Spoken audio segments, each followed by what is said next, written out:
Hi, Sage. It is so nice to have you here. I'm Isa too, so I'm the global community coordinator. And so I'm so glad to have you with us today on the kweliTV podcast.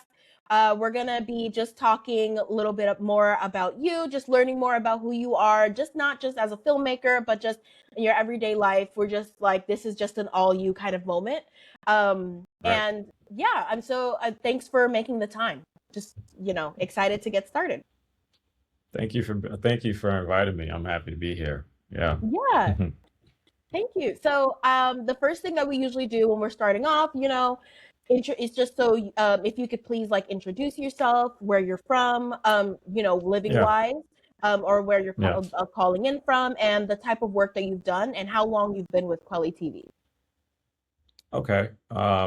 My name is Sage. I am from Brooklyn, New York, and I've been with kweliTV for about, I would say, since 2017, I believe. I think Oh it was wow. Okay, so 2017. beginning, Yeah, yeah. beginning. Okay, cool. Yeah, like maybe like 2017, 2018. I think no, maybe 2019. I'm not sure. It's in between those So in time between because 2017 and 2019. yeah, Mhm. right, yeah, because the first film that um went on Quality TV was Red Paint, and Mhm. then AYITI The Awakening came after. Yeah, Um yeah, yeah, so yeah, I think 2018, 2019. I think. Yeah, yeah. gotcha. So, but I am a filmmaker. I'm an award-winning filmmaker. Produced numerous films that's went on to be screened at film festivals and just international film festival, won a bunch of awards. And now, I'm in the process of like partnering up with film festivals, institutions to do, film courses on the films and film works that I've done. So Wow. I've been doing Yeah. venturing in the giving back and being a professor stage nowadays, Okay. I love Yeah. that. Yeah, no, honestly, I just to say, like, I think out of most of all the filmmakers I've spoken with, they've really gone the education route as well. I feel like that Yeah. really says a Yeah. lot about where the kind of times that we're in, and Hmm. how now how you guys as filmmakers want to utilize it in a way to educate Yeah. younger people. Yeah. Yeah, that's really Right. cool. Yeah. Um, Yeah. yeah, well, obviously, let's start from like the beginning kind of thing. Like, I can't, I don't know when you started, like you technically studied at SVA, right?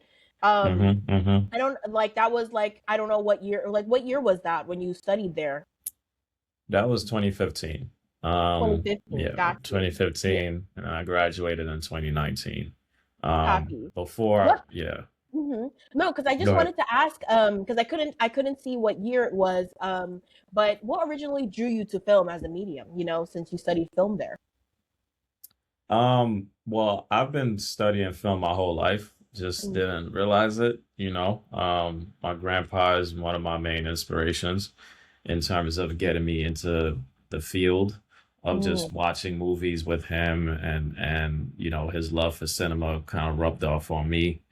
And then I it's funny because I didn't know I didn't know I wanted to be a filmmaker until I That's how it always is. started taking a photojournalism class Mm. in high school, Edward R. Murrow High School. That's where I went, and Mhm. then um and then I got bit by the bug as I started taking pictures, Yeah. and then I went to then it was like an elective that That's so SVA funny. That was actually is was my doing.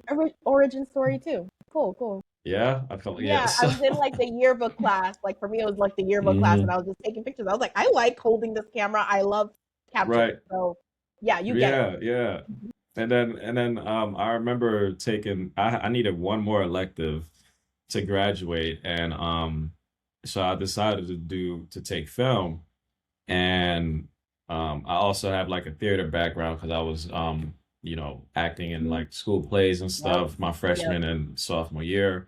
So that's kind of like my introductory to like production. In Mhm. terms of like film, when I took that elective class, my professor was always, showing us like our students, different, classic films. Mm-hmm. But what drawed me was, he will always show the behind the scenes, how it was made. Mm-hmm. And then I feel like that intrigued me more than the Yeah. actual filming itself, because Mm-hmm. then some of the scenes that I love, now I'm looking at it from a director's point of view, a producer's point Perspective. of Yeah. view, Mm-hmm. cinematographer point of view of how they shot it, what they did to frame that shot, the thought process behind it. And I remember that drawed me more than the film itself. I was like locked in, glued in. And then dabbled into like photography and videography for about 2 years. And then I decided to actually do it full time, and then I applied to SVA. Didn't get accepted at first. I didn't get accepted Oh, SVA at first, okay. and then yeah, and then once I got really did a few short films here and there, for people, for passionate projects. And Mm-hmm. then I did a film on Trayvon Martin, Mm. just what happened to him, the whole verdict trial.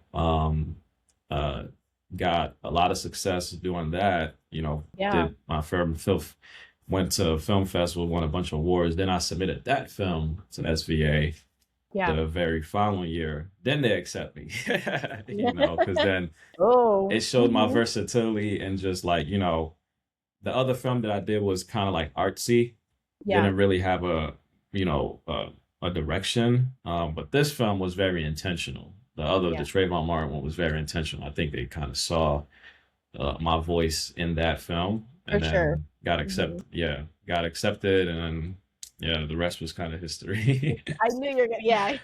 No, but that's so cool. I love that. I mean, honestly, you obviously probably had the chops still to get in the first time, but I Hmm. mean, I love that at Right. least you tried again and you used something that even brought more out of you, Right. Yeah. creatively. Definitely did. But Hmm. that's great. I think that's really cool, and congrats that you were able to honestly get in at that time, even though it was so long ago. Hmm. Like, because Hmm.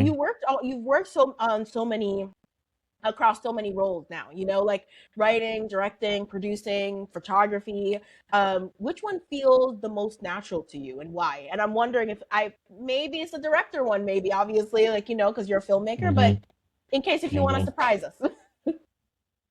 I would say just visual storytelling, Hmm. in general, through directing. You know what I mean? But in terms of like, um, because in my head, like, the way that I look at scripts, the way that I break them down, I kind of see visually the film in my head first, and then I put it on paper. So because I'm Yeah. naturally a visual storyteller, Hmm. and a visual person, so what feels more comfortable for me is just telling the story visually in all aspects of the filmmaking process. Yeah.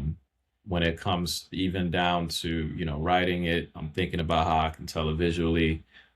Directing it, I'm also, sharing with the actors, how, to how they can say this line in a way that is can bring the best out of them visually. You know what I mean? Hmm.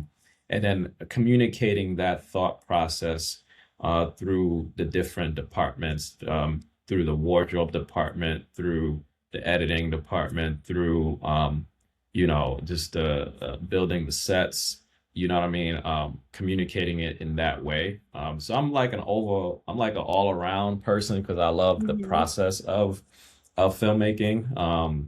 And it's the only medium where it allows me to dive into everything that I love, Yeah. and then some, because I could add more to the process of creating the world that I want to create. You know what I mean? Which Hmm. whatever world that may be. Um, I love the process of the filmmaking process, and the Hmm. talking through it, and figuring it out, and collaborating with different artists, in their medium because um, at some point, I've done their roles, so I know how to communicate Yeah. their roles, especially if it's something that's intentional, something that I want to bring to life. I know exactly how to communicate that to them because I've done it. Because I've you done already their get it. roles. Yeah, you already Right, know. Hmm. exactly. Yeah, yeah. So I love it all. I love that's why for me, when it comes to um a title, I just like to group it as like I'm just a filmmaker. You You're know what just I a mean? filmmaker. Hmm. I'm just a filmmaker that loves the process of I filming guess. and Yeah. then if I have to, assign myself a title, then I would do it in terms of like, okay, I These are my if I'm just a sim responsibilities. right, if I'm the cinematographer for this project, then that's just what it is. If I'm directing it, that's just what it is. If I'm Hmm. just editing it, that's just what it is. If I'm Yeah. helping with the screenwriting, although I'm not the one writing the script, but I'm, in the writing room telling the story, then that's just my part of it. But I'm Yeah. just a filmmaker overall. Yeah. I'm just a Yeah. visual storyteller. Yeah. Yeah, no, I totally get that. And I think it's good that like to have all of those different roles because at the end of the Hmm. day, like you kind of to tell a really great story, you really do need to understand all those parts, especially in the back end. Right. Right. And you've worked on, often your work like often like challenges like a lot of like social norms or and Hmm. centers around authentic stories like I've noticed Yeah. from like Yeah. urban Black communities. Like, why is that Hmm. focus so important to you? Obviously, because you're from New York, probably too, like your background. But if there's other things like about like how you've grown up or the things that you've seen, like that's more, yeah, like what I was wondering. Representation, Yeah, is the biggest key for me in terms of the medium of storytelling through film, because there's not a lot of um, black and brown folks that look like me that can think that they can be a filmmaker. yeah, Most of the students that I teach or the people that I come around. Um, when I tell them I'm a filmmaker, they've never met one before. You know what I mean? So hmm, I'm like their first mm, introduction to it, hmm, because some, a lot of them, um, they grow up thinking they can just be a rapper or yeah, they venture into athleticism, being an athlete or the medical field. You know what I mean? So hmm, when I tell them this is what I do for a living and I actually have a business where I do this full time, it's they like I could see the sparkle in their eyes and that's what I'm looking for. I'm like, yes, you can definitely do this too. yeah, You could definitely do this too. So um yeah, it's just as far as like I'm sorry, hold on real quick. Sorry, real hmm. quick.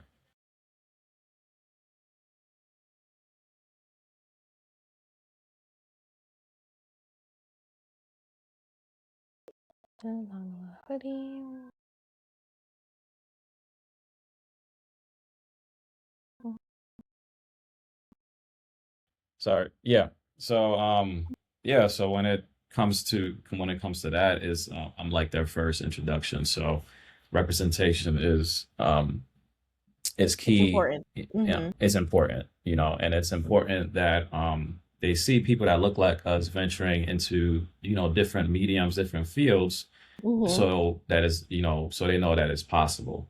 Yeah. One of the films that we've just produced is on environmental challenges. You're right. Hmm. Dealing with like butterflies and just how butterflies pollinate the world and things of that nature. So, and then in doing so, we've created a character, like a children's book character called Amara's Adventures. Yeah. And she's a little girl who loved going on adventures, loved to learn new things, very educational. And we put her in different adventures because, you know, little brown girls like they need to know that Yep. it's possible for them to venture and do environmental things and care about the earth and go on these different adventures. And she's all about culture as well, but at the same Mhm. time she's way more than that. She's bigger. She's a Oh, breath of fresh air, and yeah. that's a representation of me and my business partner Nola. We're a breath of fresh air as far as representation, and we're more than the labels that's put on us, so yeah. Oh, absolutely. There's there's always, I think, like there's stereotypical labels that are put on everyone sometimes, especially the Black diaspora. So I totally agree. And even going from there now into talking about, hoodie, for example, right? When you created that, like what was going through your mind and heart when you decided to turn like that particular moment in history into like like a film? Well, at the time I was very young, pessimistic, and Hmm. I was angry about what was happening around us in the community as far as like police brutality and just us being treated unfairly, and Hmm. black and brown young men being racially profiled and all of that nature. So, Yeah. I was just coming out of high school when that situation happened. So I was thinking about a lot of things, my place in the world, and what I'm supposed to do and all those things. And Yeah. it was a think piece, but it was a very I did that out of anger, Yeah. and just wanting to tell, something, wanting to uh, make my mark, and that anger transformed into hoodie, and just Yeah. and this is why I was always fascinated with as I was doing film study, I was always fascinated with silent films, and just Hmm. doing silent films, and I thought that would be a perfect silent film to do in terms of like a young man venturing and thinking about these things that I was thinking about, only for it to happen to him at the end. Yeah. So, and then yes, I don't want to give it away whoever didn't see it, but yeah, Hmm. so it and then when I go back and I look at hoodie, obviously I've grown as a filmmaker. I Yeah. don't um do films in a place of anger anymore. I do films, out But of love. But I also yeah, just but I just but want to Trent, add like because I feel like it's more healing in my opinion. I think maybe like no, instead for of just sure, the anger, I definitely, think that was your way to heal through the anger, just to say. So, and I think a absolutely. lot of us do that a lot, especially within our own creative processes. So, continue. Absolutely. Absolutely. Yeah, and it's just yeah, that was a time in my life where it was like that was what was going on at the time, Hmm. and I wanted to just reflect what was going on at the time, and how a lot of people my generation was feeling at the time, because when you see that film, Yeah. they relate to it and they feel the same way. Yeah. Yeah. And that's the most important thing that a film can do, is make people feel seen in some way, Right. And it's so Yeah. funny the way you're kind of downplaying it because it looks like it screened in like 14 festivals and like it That, literally even but yeah, like I that was the film I was telling you about earlier that I saw. submitted to SVA. That's the Oh one. shoot. Okay, okay. Yeah, that was the That's one. yeah, that makes sense. And it even premiered it to Hmm. internationally, like in Finland, winning Yeah, both yeah, audience and People's Choice Awards. So obviously it really touched people's core, yeah, yeah. What did getting that I know you're probably humble, but like what did getting that bit of like recognition mean to you, especially, at that time in your career? It only motivated me to go down the rabbit hole Hmm. further, Yeah. into it. It was a validation of like everything that I was working on at the time. People are seeing it, people are gravitating to it. There's an audience there for this Yeah. type of work, and it just motivated me to continue to produce stories, stories like that, and just represent for us, you know, Mhm. and having conversations with um, families who have gone through similar situations really touched me in a way, and it just motivated me to just continue to do the work. Yeah, yeah, Yeah. No, yeah. that's great. Yeah, and that's what it, Mm. that's the best it can do, Right, right, like right, kind of just keep right. you wanting to even learn more and create more, you know? Yeah, yeah, yeah, Because yeah. I feel like you're more like your work kind of goes between like storytelling and activism, and I feel like something Mm-hmm. in between sometimes. Like, do you see it the Mm-hmm. same way, or like how do you balance the messaging that you're trying to give with the art? Well, first, it's very intentional because you have to understand that um, you're balancing heavy subject matter, right? Mm-hmm. And on one hand, you don't want to dumb down the message, right? But on the other hand, you don't want to force feed it either, right? Yeah, So, yeah. so the balance is figuring out a way to symbolically tell the message in other forms of artwork. And this is where performance pieces come into play that I utilize as far as poetry or painting or Mm-hmm. other forms of artwork to incorporate in the piece so that it allows the audience to walk away feeling like, I'm not giving you the answer. I'm giving you something to think about when you leave. You know what I mean? Mm-hmm. Mm-hmm. So I include other works within the film process to tell Yeah. the story in a way that doesn't feel force fed. Mm. And I'm an artist. I'm an artist first. So, Yeah. I love one of the things that I love doing is, going to looking at different paintings, and Mm. different, you know, uh, a lot of the way that I tell stories visually is through painting. I don't paint, It's but so I funny because love, I was gonna ask I, you about your film red no, I paint. don't. So like I don't paint, but hmm I love I'm around a lot of different artists, artwork, musician, yeah. painters, Mm-hmm. sculptors, and I love when they paint different portraits and they use different shadows and different compositions to give you a snapshot of things. And sometimes Yeah. I steal those snapshots. I'm like, I love the way they did that I like shadow. that. So it's like, and I use it in my films and for as far as like the lighting and work and mimicking the shadows that they use in their paint, but I use it visually, Yeah.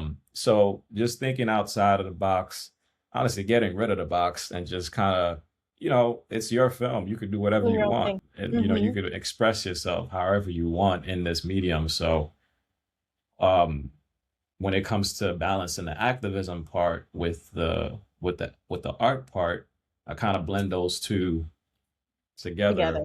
Mm-hmm. Yeah, so it's really like a think piece to give to have the audience kind of think about what did I just see just now? Right. Like that poem. Yeah. Well, that poem, that them holding up the signs, what that mean? Like things like Mm-hmm. that. You know what I Mm-hmm. mean? Yeah, Yeah. yeah. No, yeah. Those are like honestly my favorite types of work, to be honest. Like Mm-hmm. I've always loved documentary. And so like I feel like those thought provoking kind of like watches, like when you have to really sit there and you're really taking things in and you're trying to interpret it Right. yourself for, Yeah. Yeah. within the world that you're in. I think those are like the Hmm. best pieces. And Yeah. it's so funny that you kind of like went into your whole process with the art and the paintings. Hmm. And I honestly Hmm. was actually going to ask you about red paint, the one that's on Quelly TV. I want to know like Yeah. Yeah. what was the kind of like thought process or creative process, at least, to creating that. And did that Yeah. come from your own love of the painting world and trying to like kind of ingrain in the idea of, the kind of in between of storytelling and activism, but not fully activism, but Hmm. not fully only storytelling, but the painting aspect into it? Like, I just want to know, all the information about that one because I thought that was interesting. Yeah. Um, You know, I was the story goes, I've never told this story before. Mhm. Um, we was me and a couple of artists, we were at my house and we were looking at a few artwork, and I had a painter who was expressing herself in just how her process is when she creates paint, and just how Mm. deep she goes into her artwork. But then she was also explaining the frustration of just, getting into galleries and things of that nature, and just how hard it is to paint and her process and all of Mhm. that. And then it got me thinking because I was just like, damn, I didn't know you go through all these Mhm. things. It was almost like we was having like a vent session of just because we had painters. They was explaining, what their Yeah. process was like. I'll explain what my process is like as a filmmaker, and then Mhm. sculpting. They was explaining their process. So it was just like a venting moment, and I I love it. just Like I feel like a group remember. therapy. Yeah, it was a group therapy of just our process, our frustrations, like what we want out of, what we want to do in a couple of years, and just the obstacles that's in our way at the time, that was in our way at the time and stuff. Yeah, so yeah, you explained it like it was a group therapy venting moment. Mhm. Um, and then when my friend started to talk about her process, I don't know, I saw the film in my head already. Like it was Yeah. just, It just snapped. and It was yeah, in there. it was yeah. And then like, then I remember I told her, I'm like, would you be upset if I told that story, like, and she was like, no. I was like, all right, cool, just know it's coming out soon because I'm thinking about it already. But it's So coming if out. I'm It's th already I'm in the right, process. right, Yeah. so if I'm already thinking about it, the next step is what do I need to make it happen, you know what I mean? So Mhm. if I'm Mhm. already thinking about it, I'm daydreaming about about Oh, it. yeah. So so, but then I remember when I was having further conversations with her, um, she told me like there's just an extreme story of how she had to go through this and hoops and hurdles to get, painting done in time and all of that. Mhm. And then so I took that story as a catalyst to, and my imagination just went wild with the story.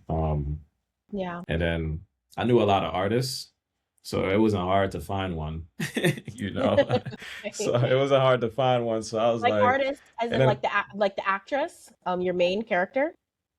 yeah, she's never acted before, you know. Oh, wow. Yeah, Okay. she's acting in music videos, but I was like, yo, I have this story that I want you to be a part of. I told her the story, I told her the premise, and I was like, you know, you're not gonna cut yourself for real, but this Mhm. is what I would like. Mhm. Yeah. Yeah. You know what I mean? And then so then she was like, yeah, I'm down. And I was like, all right, bet. So then after that, I sent her the script, and then it wasn't a lot of speaking parts, Mhm. to it, so it was very easy for her to get in character in terms of like, I'll give her cues to do and things I wanted her to, to do. And then yeah, that film, that film, I had a lot. I as far as like um production, it was easy and hard at the same time, Okay. be because um I started shooting that in the summertime, and then it got cold, so then we had to so and then it was freezing the way that you see now, like it's Right. snowing and stuff. So we had to stop. It's funny because the same thing happened when I was shooting Hoodie. Hoodie was the same exact way. Okay. You have like So the weather is not going with the you when it comes weather to the does not filmmaking. like it just does not. The first few It's trying to the stop. fear I feel like the first few films, like real films that I was embarking, the weather was just not on my side, and I just, Yeah. now that I'm thinking about it, I feel like, that was my own film school. It was like, you're gonna go through A something. learning. It was a learning curve. Yeah. You know what I mean? I'm gonna put you through something. It's gonna Mm-hmm. be good, but it ain't gonna be It's easy. going you yeah. know, It's gonna be a little you know. hard. But it actually worked out because it was one of the very last scene that I had to shoot. It was two scenes that I had to shoot, and I didn't know how I was gonna do them. Mm-hmm. It was the gallery scene, right? Yeah, The yeah. gallery scene, and then when she goes into the store Yeah. to get the red that she's missing for her Mm-hmm. for her piece. And then I was always fascinated about just films that takes place in like either 24 hours or in a few days, just to Mm-hmm. give the character some type of pressure, you know what I mean? And to give the audience anxiety, like, oh, come on, finish, you Yeah. know what I mean? So I Yeah. was always fascinated with those pieces. Even in Hoodie, that whole film took place in a day, you know what I mean? Just a day's experience, Wow. Yeah, right? yeah. So I was always fascinated with those things, that method of storytelling. So, but then, like, the weather was not on our side. So then when it came back to spring, I remember I was in an art store, and I don't remember what I was shopping for. And then me and I don't know, he was the owner. I didn't know at the time he was the owner. He was ringing me up, and then we just struck conversation and stuff. And then he told me, what I did. Um, he asked me what I do, and I told him what I Mm-hmm. did. I'm a filmmaker, and then he gravitated towards that immediately. And then a thought came to my head. I'm like, I looked around, and I was like, wait a minute.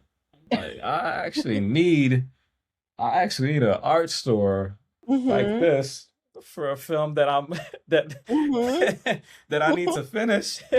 So then we started talking about what that would look like, and he was like, "Yeah, you can use the store. Yeah, no problem." I'm like, Great, great. Yeah. perfect, perfect, perfect. So I locked that down through a conversation Mm-hmm. of me just Something, shopping, right, yeah, shopping it for works stuff. out. So then so I ended up doing that, and then at the time, like, I had just gotten into SVA, so I was doing my sophomore year in SVA. So Mm-hmm. the art where we shot the art scene, where like the gallery, I used one of the studios in SVA. So we SBA, actually yeah. built Mm-hmm. that. Yeah, we built that set, That's and cool. in school. And then I Yeah. had my artist friend, his name is Theo Mighty. Shout out to Theo. He I did a piece on him where he has a garage just full of just artwork Art. and Mhm. paint and just socially conscious artwork.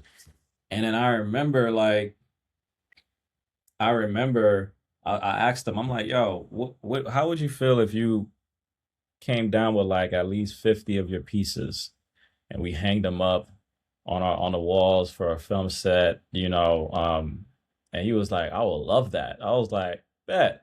I need you here in 2 days. Pack up all the best art you can. I'm gonna build Mm-hmm. a set. We're gonna hang them up, and we're gonna like pretend like, it's a art gallery full of your artwork. Every artwork that you've seen in that movie was his.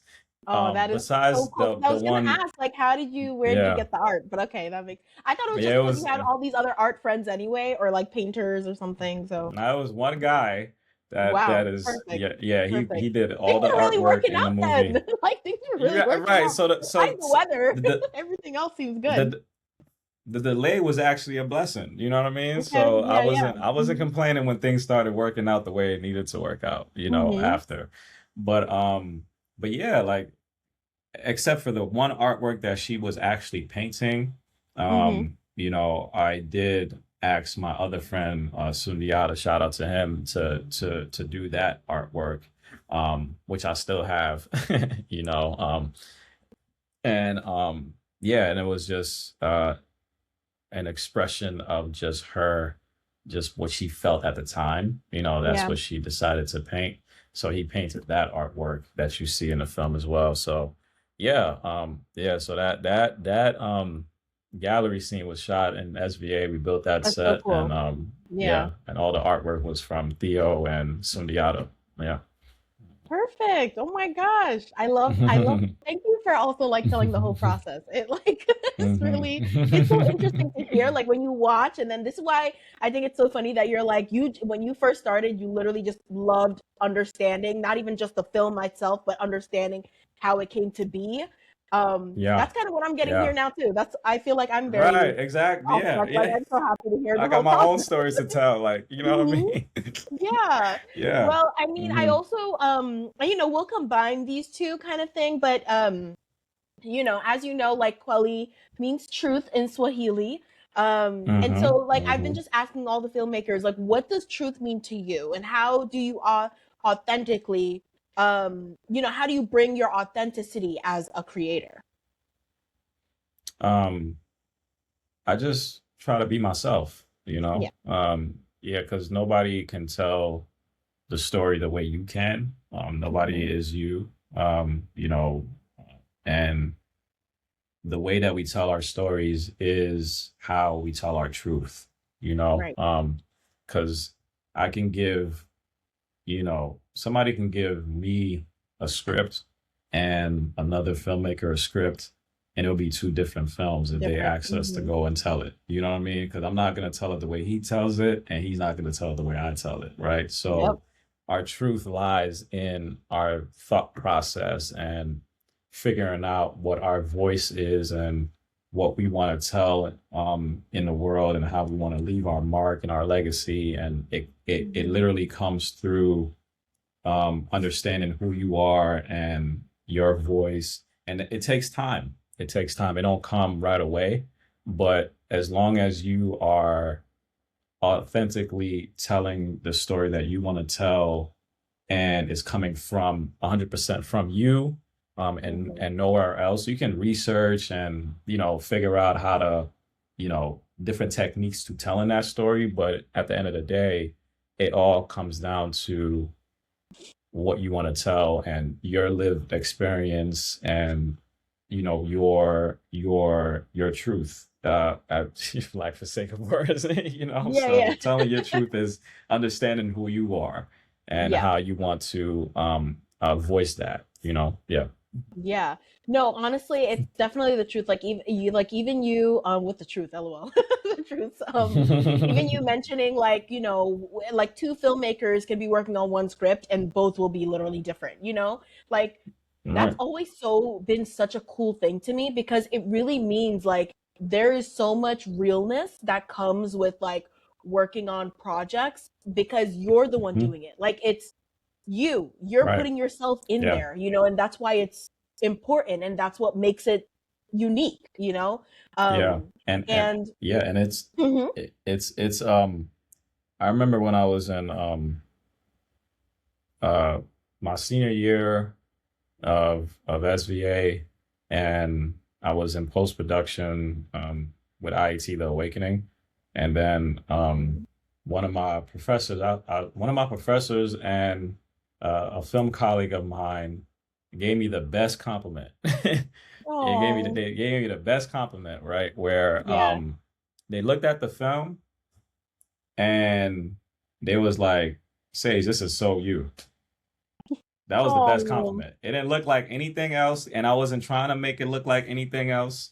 I Hmm. kind of wanted it to be like, okay, if you when you watch this film, you see my mark on it Yep. without me telling you. If you've watched, and the only way you can say, the only way you can voice that is if you've seen past works I've done because I Yeah. repeatedly use the same things, but in different ways. So to a filmmaker or a professor telling me this is so you, that was the best compliment That because is.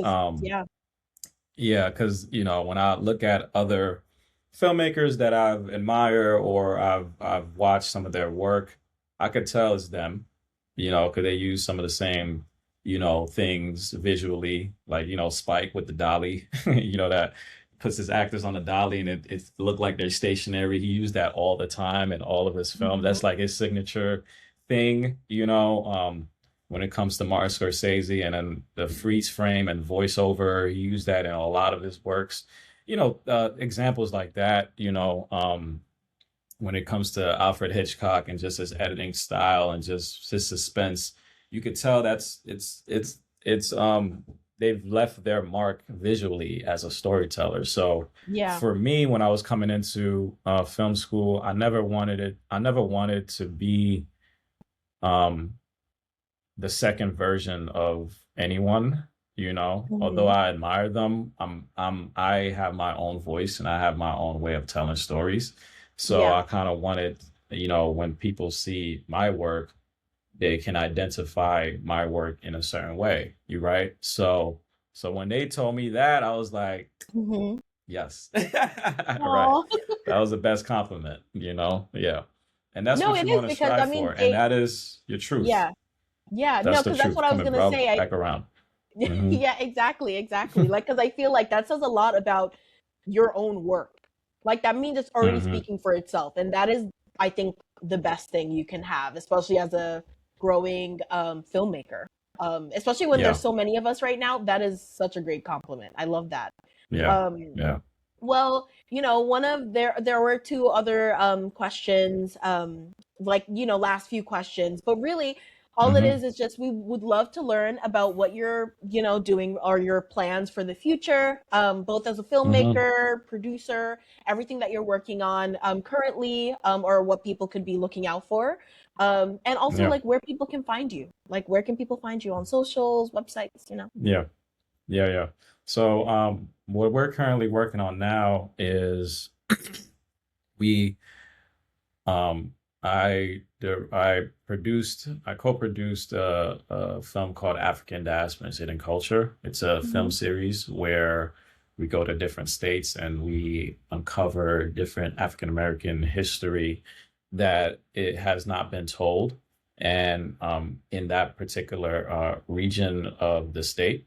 The first one we went to Jacksonville, Florida, and we uncovered different African American history, like the first Black millionaire, you know, where the first, you know, record was recorded in Jacksonville, just all these cool African American things that we might not have known, and you know, things like, you know, the first you know, beach and Black Beach was in Jacksonville. So Jacksonville had like a Hmm. lot of African American history, you know, down to James Weldon Johnson, who wrote the Negro National Anthem, was from Jacksonville. So just highlighting just different figures in Jacksonville, and Hmm. that was a feature that we did, and um, we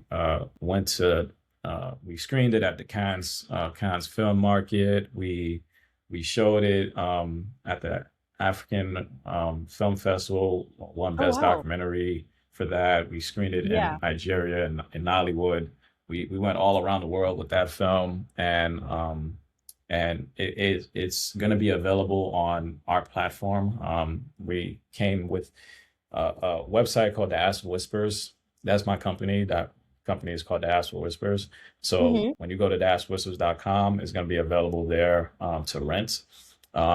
And Okay, it's going to be cool. available in the spring as along with other film works that we're doing. Hmm. And yeah, so you can watch the films there. We're coming up with part two of ADHK, and it's going to be in San Marcos, Texas. That's coming out this year. Hmm. And then we have the butterfly film that it's called The Secret Pollinators, and how it's talking about how butterflies pollinate the world, and it talks about environmental issues, biodiversity, and all those things. And yeah, you can find us at Diaspora Whispers, Hmm. D Whispers Official on all social media platforms, Great. diasporawhispers.com, and you can see what we're doing in terms of our film studio and our children's book company is all housed under that website, and you can see the new book that's coming out and what Amara and her adventures. If you know, for the kids who, you know, because we do Hmm. children's books, so you can purchase the books there. as well, you know. So I'm very excited about we just launched a new website a few weeks ago, so it's live. So yeah, check us out. Yes. Oh my gosh. Thank you so much, Hmm. Sage. That is, I'm Yeah. so excited. I cannot wait to see the work that you're doing. It Yeah. definitely sounds really cool. So yeah, everyone should definitely check it out. Did you say also your like Insta, Facebook, any social pages? Yeah, yeah. The company's Instagram is The Whispers Official. Mhm. The Whispers Official on all platforms, Instagram, Twitter, um, Facebook. Yeah. And then Perfect. my Instagram is Sage, SAGELOV, the number three, and you can see that is on everywhere. So Instagram, Um, Facebook, yeah. Mhm. Amazing. Okay, great. Yeah, so you guys can check him out there. D Whispers and Sage. It's been such a pleasure talking to you today. Thank you so much. I feel like you literally remind me also of myself because but also you're obviously way higher No. as a filmmaker. No, it's okay. But yeah, I've learned so much from even just like listening to you and talking to you about your films and Yeah, your beginnings. yeah. So thank you so much for taking the time to talk with me. So Of course, of course. yeah. So this is Isa too, Yeah, and thanks so much for being here with us on kweliTV podcast. yeah. Thank you. Thank you for having me. I appreciate you. Thank you.